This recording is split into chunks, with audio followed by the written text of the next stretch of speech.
whole question of ball tampering is back in the news again, with the admission by the former Pakistan captain Imran Khan in a book just out that he actually tampered with a ball in a county game in 1981.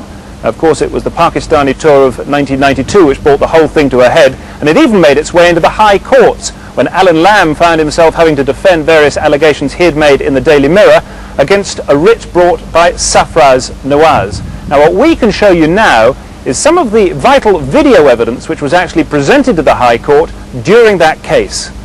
Question is, though, how big an issue is ball tampering? Is it something that the media have just blown up? Well, I first became involved, and that meant the Daily Mirror became involved, in August 1992. And this was after the drama of that afternoon when the Texaco Trophy match went into a second day, and we got a tip from, in fact, Ian Botham contacted us, but it was Ian Botham and Alan Lamb that put us onto the story.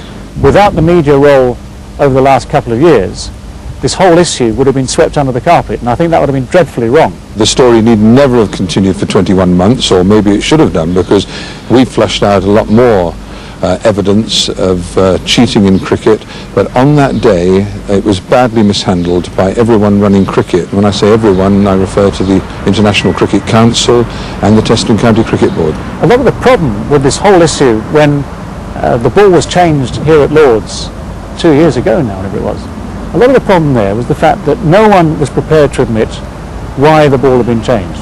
We had to make educated guesses, and by and large those educated guesses were absolutely right because of the circumstances.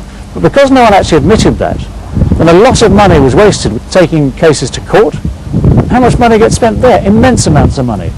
And where does that money go? It goes into lawyers' pockets. Well, that's a complete waste of the system and a waste of money.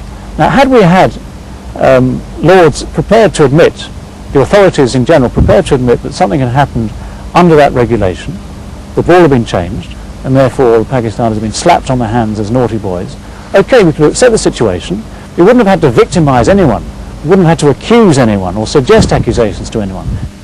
It's extraordinary to me that they haven't taken advantage of looking at the tapes, the footage put together by Chris Cowdrey, the huge amount of evidence that came out in that court case, the most dramatic of which was surely Don Oslier standing in the witness box and saying the ball was changed under law 42.5. Everyone in the world knows that covers changing the condition of the ball, and that means somebody damaged it, maybe one player, maybe more than one player.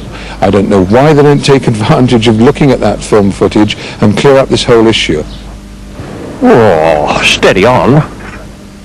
The evidence that was given in court under oath strongly points to everything that's been suggested being pretty true. I don't know if I can say that legally, but I have done now. And so you get on and you solve the problem. You don't sweep it under the carpet, you solve it. It would be good for everybody if it was just sorted out, and that would be to get Derek Murray's report and say, now we'll tell you, that afternoon the ball was changed because somebody cheated. Don't just continue covering it up. It's got more prevalent over the last few years. I think it's got far more sophisticated over the last few years. We've seen things in papers like bottle tops and things like that. Well, that long ago was outdated. There are far more sophisticated ways to interfere with the ball than the use of a bottle top. Really hard, sharp nails. You don't have to carry a bottle top then. Hard, sharp nails, opening up the quarter seam with the thumbnail and various things like that. As soon as one way has been spotted, then obviously other ways are sought after to interfere with the ball. I think picking the seam, we shouldn't condone that either. That's taking unfair advantage over the batsman at the other end. But gouging the ball is something totally different. I mean, they're totally defacing the ball. That's what we're talking about, taking chunks of leather, making holes in the ball, and it's now admitted by a number of people, including their most celebrated cricketer Imran Khan, one of their greatest cricketers too, Waqar Younis, that this has gone on. And there is a vast amount of difference in defacing the ball and then deliberately hiding the evidence from the umpire. Isn't it absolutely disgraceful that they've had to resort to this? They can actually get people out without cheating, so why cheat? All we want is the offenders, the culprits in this issue, to be dealt with. It's simply that we have seen some fast bowlers in the world recently who have perfected the technique of reverse swing and who bowl absolutely magnificently under the conditions in which it works best. And so I think that's why this particular aspect of reverse swing has grabbed the headlines. It's new. It's something that not everyone understands. I don't claim to understand why it happens. I can't work it out. I wish I had known about it. I might have discreetly had a go myself. I would have been cheating if I had done, and I would have expected to have been in big trouble had I been caught. But there wouldn't be too many bowlers, I don't think, who would have known how this worked and not have tried it. I'm sure of that. Things have happened in the game that could have been finished, stamped on, if strong action had been taken immediately with regard to the tampering of the ball, and all this is 18 months ago. It had all been over and forgotten with by now. But until the authorities come out with the exact truth, and therefore people know what's happening, what's happened and what's gone on, until they do that, then I'm afraid it will just return to haunt.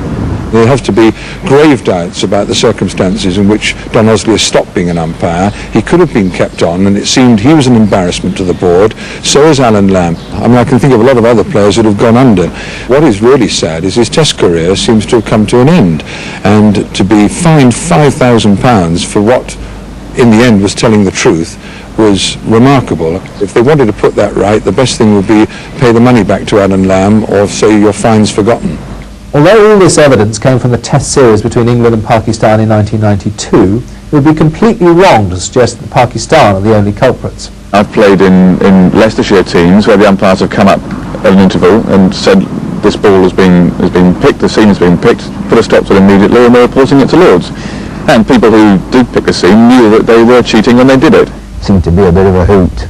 He's done this, he's done that, and he's moved, and he's took 5 wickets, and it would an argument be that they're all at it. Well, that's not strictly true, because the greats would take great exception if you said Fred Truman, you used to tamper with a ball. Well, when you pick yourself up because he hit you, you could answer the question. Richard Hadley as well.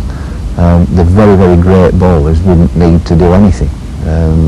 Others maybe wanted to make something happen quicker, but it's not new. The umpires now have a system in this country where they inspect the ball at the end of every over, and I think that's perfect. They all know what they're looking for. That's the important thing. There has to obviously be a system of educating all the umpires of the world to look out for this ball scratching technique, and if it's introduced worldwide that the umpire looks at the ball at the end of every over, that should be all it takes.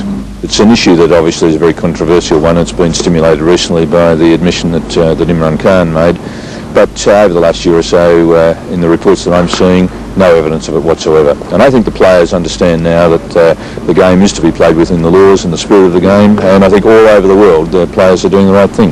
Well, it can't be a dead issue when we've now revealed that it was going on again last year, and only recently Waqar Younis has admitted that he said he has tampered with the ball.